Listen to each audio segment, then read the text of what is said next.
Good afternoon, welcome back. This is Saima if you haven't met me before.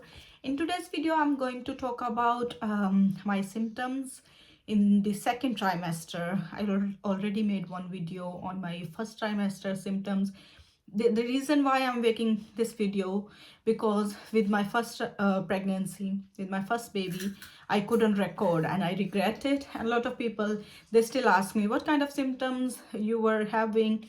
I did make one video, but now I'm doing it as I'm experiencing those symptoms, so I can share the real experience. Sometimes you may forget after some times, oh, what symptoms I was having. I can't remember exactly, but these maybe I was having this.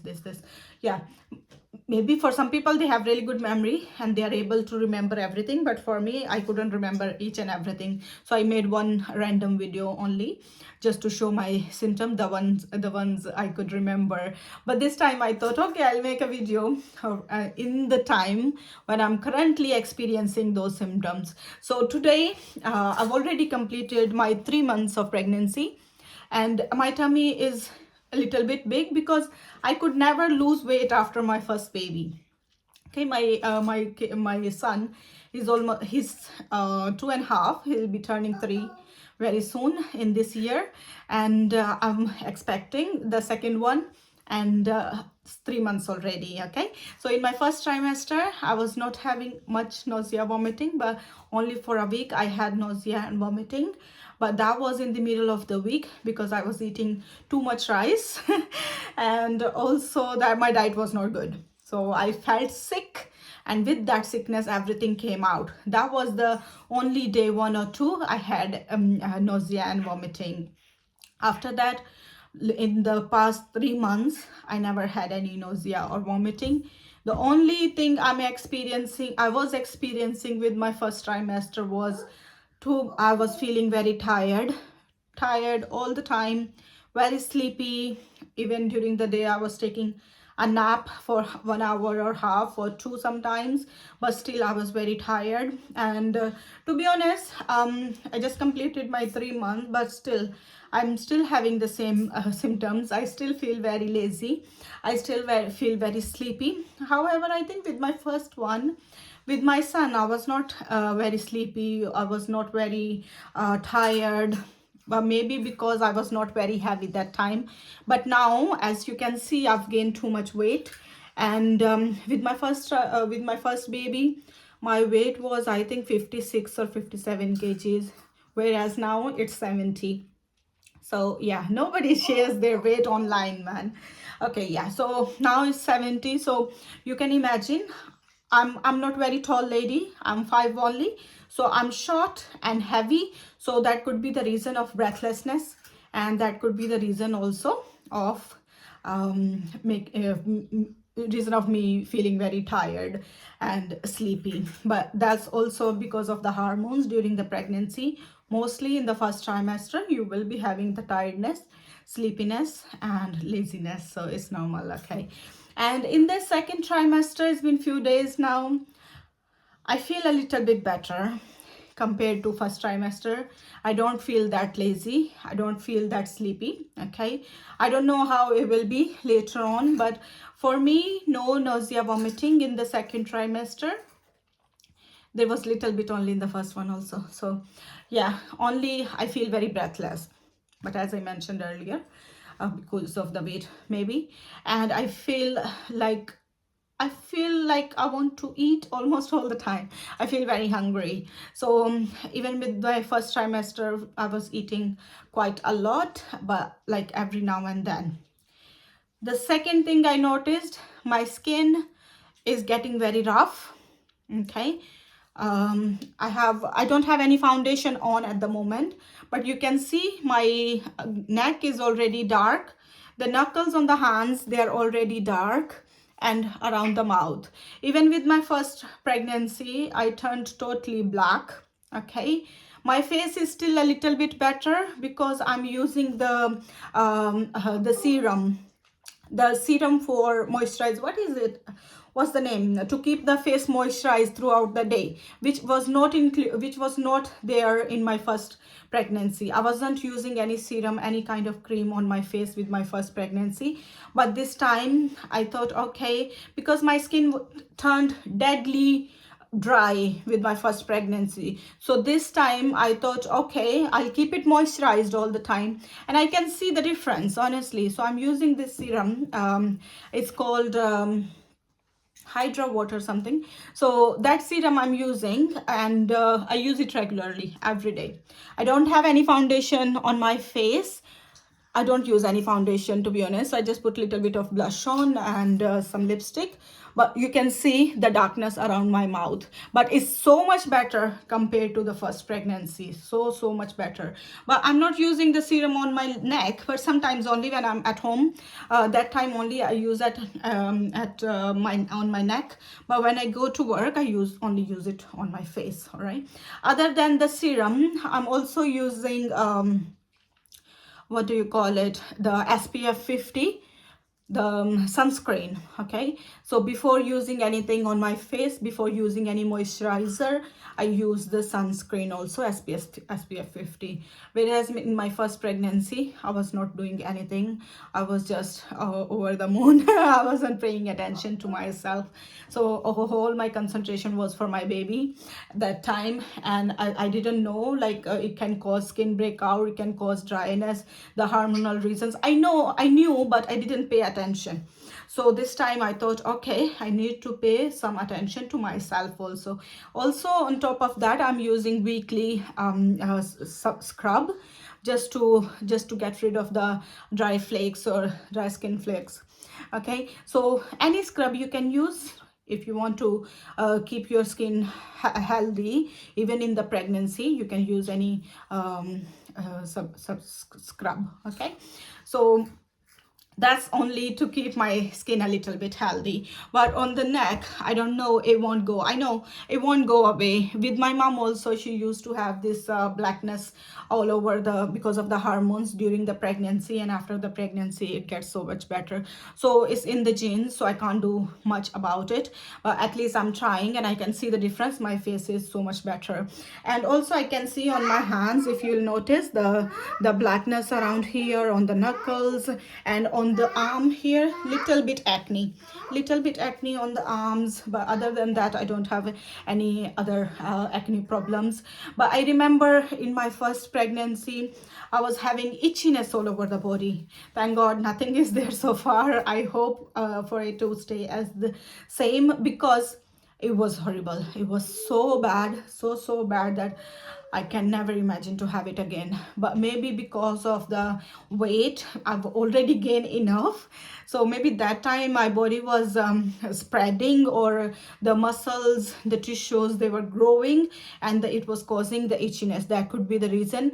And now I'm already huge, so it's not coming. I'm not having any itchiness or anything. So that was the another symptoms in my first pregnancy, the itchiness only. Other than that, my first one was very nice. Okay, I don't have any problems so far with the blood pressure or with the blood sugar or anything. Only the breathlessness. I feel very tired and breathless. But the glucose tolerance test, they do it towards the end of your pregnancy, and also they keep on monitoring your blood pressure as well towards the end of the pregnancy in second and third trimester. So if you are someone who's having high blood pressure or high blood sugar, need to keep an eye on that. I've been checking my blood pressure. I checked a few days ago, it was all normal, and I think yesterday also I checked and it was normal. So if you need to have if you are like me, overweight, or if you are someone who has problems with the high blood pressure or has hypertension, it's better to check your blood pressure 3 times a day, and then you can give it to your midwife, right? So other than that, your intake. Some people, they experience too much nausea and vomiting, so for them there is a tip. If you eat regularly, like after 2 to 3 hours, eat a little bit, a snack or something, it will help with the nausea. All right, because I remember when I had, as I was telling, only for a few days I had nausea, vomiting, and because I was eating rice and everything. And since then I noticed that if I eat very regularly, if I eat on regular intervals, every 2 or 3 hours, little bit snack or something, it helps. It really helps with your feeling of feeling sick or nausea or anything like that. So yeah, you can give it a try. Have some crackers, but crackers, they don't always help. All right, you can have some fruit and have some fruits every now and then. Maybe a grape or but they say don't eat too many grapes, but I've been eating, I think it's all right, but don't exceed anything. All right, so yeah, that is the other thing. All right, so here in the UK, the midwife, you need to register yourself. You need to register your pregnancy through an online form. Okay, if you Google, if you type on the Google that self-referral pregnancy or self-referral form for pregnancy, they'll give you a form. It's online form. You fill it up and it goes directly to the maternity team. And they allocate a midwife to you, and then you will get an email saying that we have accepted your referral and you need to make an account or badger notes. They work here in Portsmouth. We have badger notes. So on the badger notes, they record each and everything for you. For example, your pregnancy, if you have previous pregnancies, if you have any problems previously, any miscarriages or anything like that, they record it on that app. And with my first pregnancy, if I open the app, everything is in there, and I can see with my first pregnancy what happened, how it went, and how everything was. So badger notes, we use them here. So you will have the access for badger notes. You make an account, you will be given a password, but you can change it, login and password. So after making an account, your midwife will contact you with an appointment. They usually see you at the around 3 months. Okay, I've already been seen by midwife. So they see you, the midwife sees you before your scan. Your scan happens at 12 weeks, which is 3 months. I haven't had my scan yet, but I've got an appointment. All right, so the midwife sees you before your scan, then they book you for a scan. The thing is, here for your pregnancy test, you need to record it. Okay, you check your pregnancy test. You do the test by yourself. Okay, you do the urine dipsticks test at home. If you're not sure, you can also go to your GP and they can test it for you, but always they rely on the urine test. They don't do the blood test. In most of the countries, they rely more on the blood test for beta hCG, and here most of the doctors, they rely on almost all of them on the urine dipstick, because the strips here are really good. If you're not sure, you can buy multiple different brands, and then test your pregnancy on the urine with the urine. Okay, when you get the positive result, you call your, as I said, you send the referral and you inform your GP as well.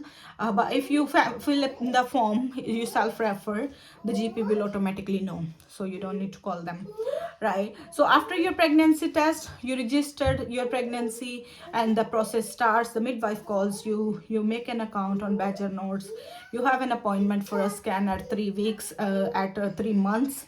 And then after that, they see you at 16 weeks also. Okay, and around 5 or 6 months you have another scan, and that's it. Then you have glucose tolerance test around 8 months, and if there is any complication, any problem, they can go from there. They can treat accordingly. If your blood sugar or you got gestational diabetes, they treat you accordingly. So that time they ask you to check your blood sugars almost 4 times a day, and then you keep a record of that, of the blood sugars.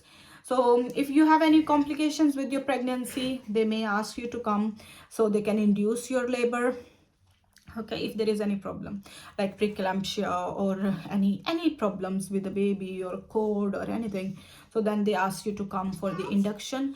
In the induction, they ask you to come to the hospital and they start your labor. All right, but if everything goes normal, you will wait for the contractions to start, and then you go to the GP or go to the hospital. All right, so it's quite simple and easy. You don't need to go to the doctor every now and then unless you have any problem. Here you just stay home, do as you are doing, work as you are normal working. No changes, no problems. You don't need to go to the doctor again and again. Only few visits you have, only few scans you have. I think 2 scans only you have, and 3 or 4 appointments you've got, unless there is complication. Okay, with the normal pregnancy there are few appointments only you got with the midwife, and you can raise any concern you are having to the midwife, and she can speak to the doctors or she can speak to the consultant. So midwives, they deal with each and everything here as outpatient. Okay, but they regularly do your a recording of the baby's heart or fetus heart rate and their activity. So it's not the ultrasound they need to do each time. They do other recording of their baby, recording of the baby's heartbeat and activity and everything, so they can see if the baby is in distress or any problem with the baby. The midwife can see. All right, so that's all. To be honest, typically that's the normal pregnancy here in the UK. This is how they handle it, and I've shared my experience, my symptoms as well. Yeah, so if you need any more information about being pregnant in the UK or anything else, just let me know in the comment section. I'll make one video for you. All right, take care, bye bye. I'll see you soon in the next one.